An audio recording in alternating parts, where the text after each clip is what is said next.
Assalamualaikum warahmatullahi wabarakatuh. Teruntuk sahabat muslimah Minang Rindu Syariah yang kini berada dalam perjuangan dakwah. Perjuangan dakwah bukanlah jalan mudah dan tidak pula gampang untuk dilalui. Kondisi keluarga pejuang dakwah tentu saja mempengaruhi laju roda perjuangan yang sedang menggelinding. Tidak jarang, kecepatan mengalami pelambatan, bahkan stagnan, manakala masalah keluarga cukup menyita waktu dan perhatian sang pejuang. Sebaliknya, semangat muncul berlipat ganda tatkala mendapatkan dukungan, bantuan, dan kerjasama dari keluarga. Sekalipun boleh jadi tantangan dan rintangan di medan dakwah justru luar biasa beratnya. Karena itu, para pejuang Islam harus menyiapkan keluarga agar mereka juga berada dalam barisan dakwah, penerus estafet perjuangan, penguat dan pengokoh, pelindung juga pembela, atau paling tidak mereka tidak menghalangi dan menentang dakwah.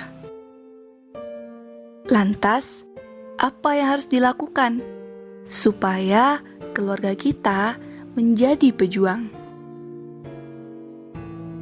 Nah, yang pertama, kita harus memahamkan bahwa dakwah memperjuangkan Islam bukan semata pilihan, namun itu adalah kewajiban dari Allah Subhanahu wa Ta'ala yang harus dilaksanakan. Yang kedua, kita harus memahamkan urgensi dakwah. Pemahaman tentang urgensi dakwah akan menjadi motivasi untuk terlibat di dalamnya. Tanpa dakwah Islam, manusia akan jauh dari cahaya kebenaran. Yang ketiga, kita berupaya untuk mendekatkan keluarga dengan realitas dakwah. Dakwah itu kehidupan nyata, bukan hanya teori dan rangkaian kata-kata. Pahit getirnya perjuangan dakwah hanya bisa dirasakan oleh orang yang menjalaninya. Demikian juga, manis dan menyenangkannya amalan ini hanya akan ditemui oleh orang yang berkecimpung di dalamnya. Yang keempat, kita juga memahamkan keluarga tentang janji Allah Subhanahu wa Ta'ala bagi para pejuang dakwah. Pengemban dakwah itu digelari sebagai orang dengan sebaik-baiknya perkataan, dan pejuang dakwah akan mendapatkan balasan yang luar biasa. Yang kelima, melakukan kerjasama untuk membina keluarga, di mana kita langsung melakukan dakwah kepada keluarga sendiri. Terakhir yang keenam, ketuk pintu langit dengan lantunan doa dan permohonan.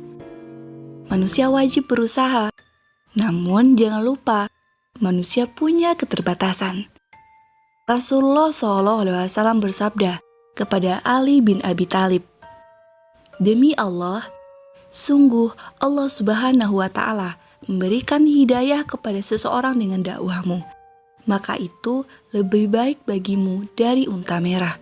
Hadis riwayat Bukhari, Muslim, dan Ahmad. Wallahu a'lam bishawab.